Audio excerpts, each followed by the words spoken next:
Weche mag ohala ni koro yangore ni jopiny e kaunti ma Migori oserem wuok oko kar rombgi mar kawo mbolea ma sirikal nokelo negi e nengo moyweyo. Dech Kenya ma NCPB wacho ni mbolea mathoth pod okwamo e deche mag sirikal Migori. Jafwambo marwa Migori George Juma miwa ler. Lipot mogol kod board no ma piny owacho mang'iyo weche mag kothe mabende ong'ere kaka National Cereal and Produce Board NCPB yango ni malo gunde gana 4 mag mbolea ma nengogi oyweyo ma ichuno ni jopur kod piny owacho pod nitie derogo mag piny owacho e kaunti ma Migori mangima.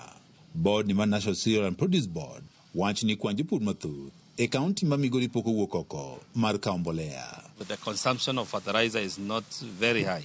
Na kwa hivyo here in Migori we have over 4,000 bags here. Rema jopur mar kawo mbolea kelo penjo mathoth. Talk to farmers here and there, and there's still a carryover of fear that might this fertilizer be fake. Unfortunately, or maybe fortunately, for Migori County, I have not received any report whatsoever about the receipt of any fake fertilizer in the county. The messages have not reached. And maybe the farmers are still feeling that the fertilizer we are having is still having the same kind of problems. But we want to assure Kenyans that the fertilizer which we have in our depots is safe. Jatend migao mar pur e kaunti ma Migori Lucas Mosenda wanjo pur mathoth e kaunti ma Migori osebiro ka kawo mbolea kata kamano wacho ni bedo ni dero ma eka mbolea gi sani gin mana 4 kende kaunti ma Migori osekelo pek ne jopur. Issue which still remains a concern is the distances that our farmers have to cover to go and collect the fertilizer.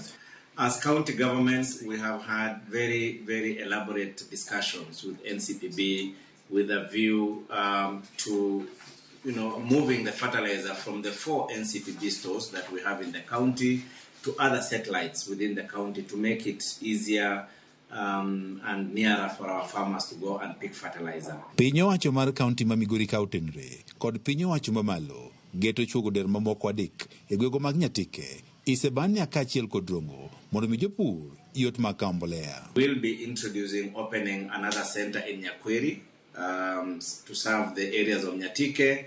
We'll be introducing another center in Isebania to serve that catchment. And then we'll also be introducing another center in Rongo. Jopur e kaunti ma Migori ojiwo mondo koro wuog oko kendo koro kawo mbolea michiwo kod piny owacho. Kaunti ma Migori nyaka sani nitie kod kwan jopur maromo 174 ma ondikore kod piny owacho biro nego kawo mbolea ma ichiwo kod piny owacho. George Juma, Ramogi TV, Migori.